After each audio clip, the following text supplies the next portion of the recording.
Welcome, everybody, to the new era of Contracting Summit. It is now 11:01, so we are officially kicking this bad boy off. I'm Logan Shinholser. I want to first thank you guys very much for attending today, tomorrow. This is a huge event. It takes a lot for us to put this on, and it's a huge testament to you guys for showing up, getting ready to rock this thing, because it is a new year.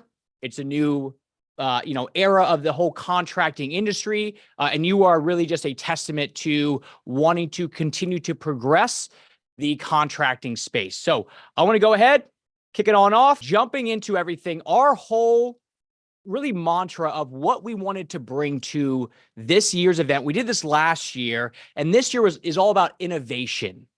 Okay, there's so many things that are happening in this world right now that are we're having to continue to progress. We're having to make sure that we are staying up to date with everything. So as a result, innovation is really at the heart of everything that we do. As entrepreneurs, most of our job really is just problem solving. I would say probably a third of the people that I talk to, I'm like, what are you good at? And they're like, honestly, I'm just like a professional problem solver. So the whole idea of innovation for most of us watching or behind the camera, innovation is at like the core of who we are, what we do, and what we like. So we wanted to make this year's theme all about innovation. I want to start off with one of my favorite quotes, and it is from this guy named Charlie Munger. Now, Charlie is the other half of Berkshire Hathaway. All right, he's worth a couple $1 billion. He actually just passed away. But his quote is, "I constantly see people rise in life who are not the smartest, sometimes not even the most diligent, but they are learning machines." The learning machines part is what is bringing all of us together on these next 2 days. All right. You guys are here because you want to learn what else is out there for us. Everything that you're going to hear today and tomorrow are all things that some of them are going to be new and new ways to think about it. Some of them are going to be things that you already know, but the things that are new, what we're doing is we're really shortening the amount of time that it's going to take for all of us to implement these things.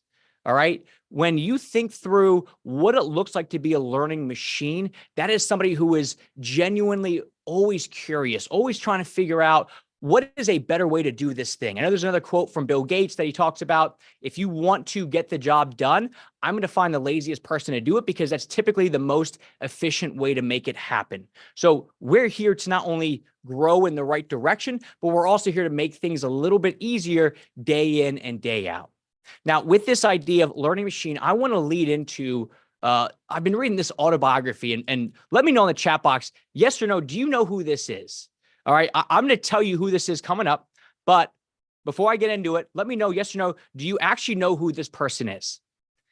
I'm going to tell you his backstory, and then I'll lead into it. So this guy, when he was a boy, he's actually not even American, even though he was huge during the American Industrial Revolution. He was born actually in Scotland, and his dad was a weaver. All right, back in the mid 1800s, he's a weaver. And what he went through, this guy, in his childhood, essentially really shaped how he ended up growing his business and the different practices that he put into place, which then ended up changing like the whole trajectory of how America was built. So when he was born, dad's a weaver. What ends up happening is this thing called the steam-powered loom comes to be. Because what was happening before was his father, William Carnegie, would have to spin into, cloth, textiles, all by hand. And once this innovation came out, which was the steam-powered automatic, weaver or loom, his job became essentially much harder to hold, because they now had technology that was able to, create this cloth much faster and much cheaper. And what ended up happening was William Carnegie, Andrew Carnegie's father, lost his job. And now the whole family is trying to figure out how to make ends meet, because essentially what happened was technology replaced Andrew's dad's job.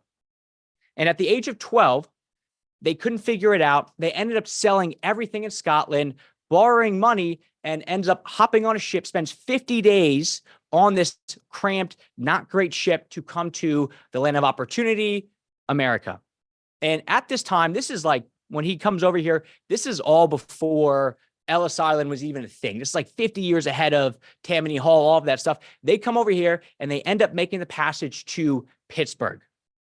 And what Andrew dealt with growing up until the age of 12 stays with him all through business. And the two things that he really took from his youth was, one, innovation and technology is a thing. And two, because we are poor and we're living below the poverty line in Scotland, we are going to account for every single penny that we spend. And when Andrew comes over to America, he is little by little working his way up in life. So he starts off, he is working as what's called a bobbin boy. And essentially you're just like a messenger in like a textile factory, just, doing odds and ends jobs. And he's talking about how hard the work is. All right. He's waking up and he's getting to work before the sun comes up, and he's working all the way through sun goes down.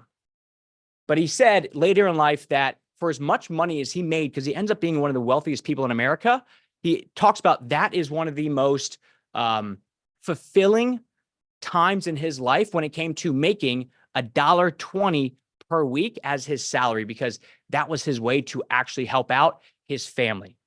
All right. And what he does from there over the next decade or so is he goes from job to job, but each time what he's doing is he's seeing the innovations that are happening across the board, and he is making sure that he is staying ahead of the curve through everything that is building in America. So he goes from being, weaver up through telegraph messenger.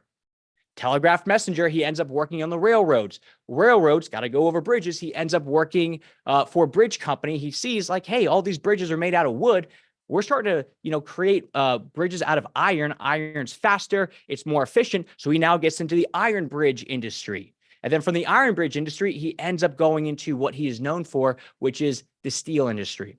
So he's going from job to job to job, and he's not doing it like job hopping like what we think of today, but he's finding different opportunities because every single job he gets into, he is practicing this idea of just constantly learning what are better ways to really show my own value and really step up the ladder in life. So as I'm reading his autobiography, I'm like, man, this guy's like, he's doing the American dream, the thing that we all talk about of, we watch it on Shark Tank, but he was like one of the original people that actually did this thing. One of the things when he was younger, though, was because he really wanted to help out and learn more and more and more, was he actually learned how to do bookkeeping back like in night schools and things like that. So he's learning how to be innovative, but he's also learning the skill set of bookkeeping. And he brings those two things together when it comes to U.S. Steel. Now, U.S. Steel, which is still around today, at the time was the first billion-dollar company in America. And the reason he paired up with JP Morgan, who still has a bank, still know that name, the reason it did so well was not because of the actual product, which helped a lot, but the other facets of what Andrew put into the business. So U.S. Steel and really Carnegie Steel before he sold it was known for this thing called the Bessemer process. And what that allowed Andrew Carnegie to do was he could make steel much cheaper and much faster than everybody else. And as a result, he was able to really undercut the market and capture a ton of market share. And what he would do was similar to like what Rockefeller did. And Rockefeller was Standard Oil. Rockefeller was all about eliminate competition. And Rockefeller did the same thing where he was able to drive down costs, and he would go to all of his competitors and essentially say, look, either go out of business because I'm going to squeeze you out, or I'm going to buy you right now for pennies on the dollar. And that was Rockefeller's thing. And Carnegie does something pretty similar where he's essentially able, because of this new innovative way to produce the steel, he's able to undercut everybody and actually cut everybody out of the market. And now he's essentially a monopoly in the steel industry. And up until I read his autobiography, I thought, oh, like that must be the way that he grew this thing. So if we could all just figure out a way to undercut the market and do it much faster, we could squeeze out all of our competition, but that wasn't it, right? What he does is he puts in these different facets of innovation within the company that were not just focused on the actual product. So one of the first things that he does was he puts in employee incentive programs. Now, mind you, when he is growing this company, this is just post-Civil War. This is like the time of labor unions and strikes and hiring, Pinkerton's men to come in and fire at the laborers that are striking. Like, this is a crazy time in the labor market. And what he does is he realizes he's paying everybody very frugally, which is a nice way of putting it. He's paying everybody very frugally, but he realizes he can't motivate the entire mill by himself. So what he ends up doing is he goes to his top managers and says, look, I will split some of the profits with you as long as we can continue making the business run the way that it needs to run. So he was super innovative at this time, where it was like, if you've ever seen the show The Gilded Age, like they just had the second season come out, this event is like shown in that show where they're talking about the strikes and how that all works. Well, Carnegie was instrumental in figuring out, how can I motivate certain levels of employees to then make sure that everybody else is doing what needs to happen. It's, as you can imagine, quite controversial because, essentially we're talking about incentivizing the top people while squashing down the, laborers and the people doing all the actual physical labor associated with mining of the steel or creating the steel, But he was super big on figuring out a new way to make that happen. And this had nothing to do with the Bessemer process. Another thing he did was he hired this guy, Henry Clay Frick. Frick was, in nice terms, we would consider him a cheap SOB. But long story short, Frick, like Carnegie, was very into saving money, living frugally. This was pretty big in the sense of what he would do was cost accounting and management efficiency. Long story short, Frick knew where every single penny within the company was being spent. Now, all the other steel companies at the time, they weren't doing this. They didn't have QuickBooks Online.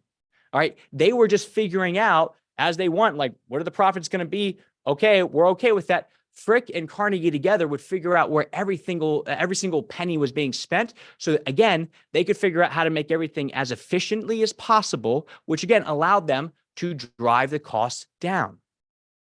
And then eventually, what they also end up doing is this idea of, it's called vertical integration, where they're buying every single aspect of production of steel. So historically, the way that it worked in the steel industry is they would get the ore shipped over to them, put it in the actual production plant, make the steel, and then send it off to somebody else to ship and actually send over to the customer. Well, what they realized was, we want more control over the entire process. So little by little, they went from just actually, creating the steel to also buying the mines that the ore came from, and then buying the actual transportation to and from the plant. And, so they're essentially creating this entire system themselves around steel to make sure that, one, they had full control of everything, which led into two, their ability to maximize efficiency and drive down costs, which in turn, they're able to pass those savings on to their customers,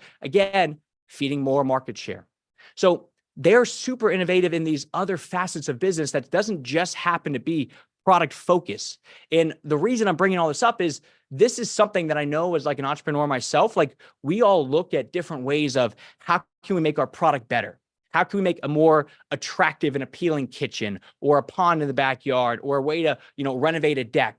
But in reality, it's all the other facets in business that also need to be brought up from an innovative perspective at the same time. And Carnegie was instrumental in all of this. And what was cool, and if you ask my wife, it's funny, if you ask her who I look up to in life, she's like, Logan, most people love to watch shows on the Kardashians or Love Island. Logan, your idols, if you will, are business people. That's who I listen to on podcasts. I read books on it. I'm a huge history nerd, so I enjoy learning about the Carnegies and the Rockefellers and people like that to understand what made them tick. Because a lot of those principles, crazy enough, still happen to this day. You've got Elon Musk. Elon, Tesla, SpaceX. I mean, with Tesla, he is, same idea, vertical integration. Tesla owns every single aspect, where to the point where they don't even go through, franchise dealerships. They're selling the cars direct. They're making sure that when they have to, get the batteries, it's all within the Tesla, wheelhouse. So they're not having to wait on somebody else from a supply chain issue. They're also pretty big on the flat org structure. Most big companies, my wife works at Wells Fargo. If you want to get anything to the top of the chain, you got to go through like 9 different people all the way up. Tesla's not like that. They want to hear from the people that are on the quote unquote ground level to hear what's really happening. He also, if you guys remember, this has happened like 10, 12 years ago, released all the patents to electric vehicles because he realized we need to grow the overall mindset around people buying electric vehicles. And if Tesla's the only one that can, make these cars, it's not going to happen fast enough. All you other car companies, go ahead. This is actually how we produce this. And as a result, now the electric vehicle market has gone up significantly since they've done that. Super innovative, super cool way to think outside of just how do I make the product better? Billy Gates, here we go. He also very innovative in the actual technology they're producing, but he does these cool things where nowadays everybody in the startup world, they offer, I used to work at Indeed.com. They're offering, hey, if you work here for 3 years, you're going to get a quarter of a % of stock option in the company. Microsoft was one of the first people that ever did this, where they actually offered and sent employee stock options. All right. He also, when he was at Microsoft, had this culture of competition. And they were known for these crazy performance reviews where you essentially knew if you worked at Microsoft where you stood in the company because they put everybody on a bell curve. So you really knew where you stood, which again, it drove the company forward simply by changing how they did performance reviews. Jeffy B. All right. With Bezos, we know the product. We're very comfortable with the product, but he is super cool. I love what he does is he does this thing where they implemented this idea called the bar raiser. And what the bar raiser does at Amazon is when you were getting hired, there is one person whose role it is when getting hired to really raise the bar in the company. And they're seen by all the other employees as essentially like the teacher's pet. They're doing all the things that they're supposed to be doing. They're upholding all the standards, which it's funny, like when I was learning about this bar raiser idea and the teacher's pet analogy, like growing up, we all hated the teacher's pet. Like we all looked at them as a suck up, but now as like the owner of a company, like I kind of wish I had everybody working for me as the teacher's pet to a certain extent where they're doing all the right things they should be doing. And if somebody else in the company is not doing the right thing, they're going, hey, that's not what we do here. So Jeff Bezos implemented that within Amazon. They're also always testing of the product. So Amazon today looks very different than Amazon of hell, even 3 years ago. Last guy, Reed Hastings. You may not know the name, but you certainly know Netflix. Just like with Bill Gates, where Gates would come in and say, look, I'll give you stock options. He did something very similar, but what Hastings was big on was when you come in, you tell us your compensation. I'll give you a mix of whatever you want your salary versus stock options to be, and you pick and choose from there. So I bring all this up to show you that like all these, the Carnegies, the Rockefellers, people that are innovative across the board, it's not like that only worked in the mid 1800s. That works with all of today's leaders as well. And as I was putting together these slides for this presentation, I'm looking at this and I'm like, man, all these guys, like, that's awesome. But like, they're so far ahead of, where we all are, or at least where I am in business, where I'm like, do you want a mix of salary versus like CGN stock option? Like, that's just not a thing. But then I kind of realized right now, we all have to start somewhere. We're all to a certain extent, Jeff Bezos, but with hair, where we're still figuring it out. We're still learning, and all of these little things that they're putting in place as far as like the innovations go, because it can now feel, overwhelming at times of, man, there's so many things to actually implement.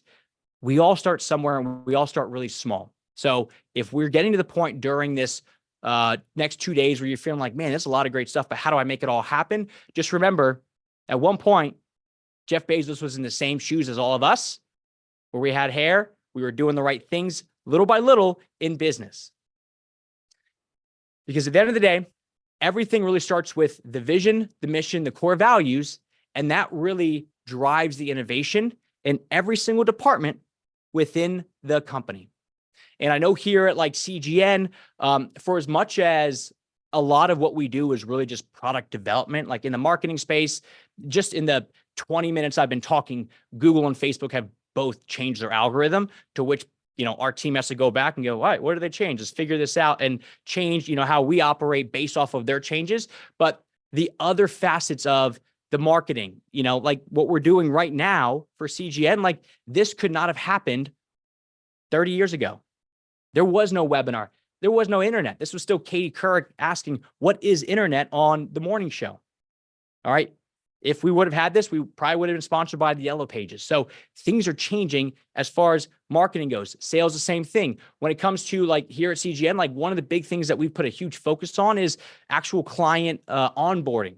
And by us finding ways, little small ways to innovate and put together a more cohesive and collaborative onboarding, we've had much better client feedback. And as a result, clients are now more bought in. And as we go through the whole process together, it's happier, right? And that has nothing to do with the actual product itself. That has completely to do with us figuring out better ways to work out our operations and our back-end production to work together to benefit the client.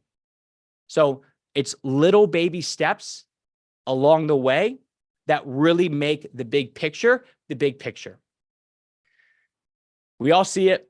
We all know it's here because we got to change as this stuff updates. So kind of piggybacking off that idea of the Yellow Pages, none of us knew COVID was going to happen. All right. It's now about 4 years removed from it, which doesn't feel like it was that long ago because we're still hearing about it in the news. But if we're not changing, we're not updating, we end up becoming the William Carnegies of the world where we're not doing the things we need to do to stay in business. Like I remember with my dad, and I'll talk more about that story tomorrow, but he was a contractor. I remember back in 2018, 2019, we were like, it was like pulling teeth to try to get him to do this thing called accepting credit cards from customers. It was still all paper check. And we're like, Dad, look, man, like you're hurting yourself. And he's like, I know, but I'm phasing out of the business. So the change needs to happen. The progression here, it needs to happen. We need to buy into it. We understand that, look, it is our job to take the changes that are happening and actually implement the right things in the right order to make sure that we are staying relevant, we're staying up to date, and we're not falling behind in business, which is why this whole theme of this event is innovation in all facets of business. One of the things I want to stress is the idea of what's in our control versus what is not in our control. I talked to my team a lot about this. So going back to that idea of Google versus Facebook, right? I can't control what Google does. I can't control what Meta does. Like that's up to Zuck and all them. But what we can do is we can bring things back into our control, which is how are we responding to it? How are we communicating what is happening with clients? All right. None of us can control what happens with COVID, but we can control how we show up to it. So with this said, this Venn diagram, it's all about the idea of in control, not in our control. And for example, we can't force a customer to buy. You can't do it. You can't force them to pull out their credit card and actually purchase something from you, but you can heavily influence it by figuring out what are the things that are in your control. Same thing from production. You cannot force zero supply chain issues, but you can figure out how do we communicate what is happening with the customer. Like right now, my wife and I, we are remodeling our bathroom and we were good to go. And then all of a sudden Lowe's pops up and says, hey, sorry to the remodeler we're using. Bathtub is 2 weeks late. And our client could have just folded, but they said, all right, cool. Let's figure out another option here on how to go to make sure that we're not getting delayed on the project. Plus what's in our control is communicating with Logan and Audrey. So it's little things that the more that we can feel like we can pull it back into our own control, we're golden. That's all it really is. All right. I and the team have brought together some of the coolest people when it comes to innovation and bringing things back into our control that I can think of to come to you in this event.